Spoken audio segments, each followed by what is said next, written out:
న్యాయవాది మిత్రులందరికీ నా నమస్కారం. ప్రస్తుతం మనం గాజువాక బార్ అసోసియేషన్లో ఉన్నాము. ఆంధ్రప్రదేశ్ బార్ కౌన్సిల్ ఎన్నికల్లో నేను బార్ కౌన్సిల్ మెంబర్గా పోటీ చేస్తూ నేను విశాఖపట్నం బార్కు వచ్చాను. ప్రస్తుతం గాజువాక బార్కు వచ్చాను. ఇక్కడ అందుబాటులో ఉన్నటువంటి న్యాయవాది మిత్రులందరితో కూడా మన యొక్క సమస్యల పట్ల చర్చించాను.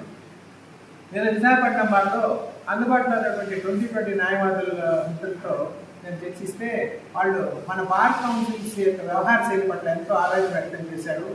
అడ్వకేట్స్ యాక్ట్ ప్రకారం 750 రూపాయలు మాత్రమే ఓసీఎం బీసీ క్యాండిడేట్స్కి వాళ్ళు ఎన్రోల్మెంట్ ఫీజు తీసుకోవాలి. 125 రూపాయలు మాత్రమే వాళ్ళు ఎస్సీ ఎస్టీ స్టూడెంట్స్ దగ్గర ఎన్రోల్మెంట్ ఫీజు తీసుకోవాలి.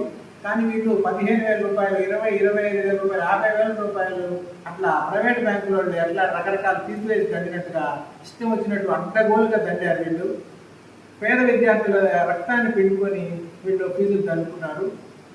అడ్వకేట్ యాక్ట్లో ఉన్న ఒక ప్రొవిజన్, ఒక ఫీజు ఎంత వసూలు చేయాలన్న ప్రొవిజన్ కూడా వాళ్ళు సరిగ్గా చూసుకోలేకపోయారు.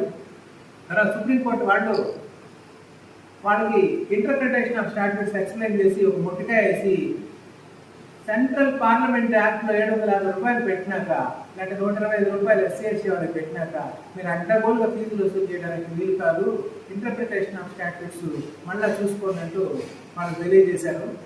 ఇట్లా ఒక స్టాట్యూట్ని కూడా వాళ్ళు ప్రాపర్గా ఇంటర్ప్రిటేట్ చేసుకోలేకపోతున్నారు.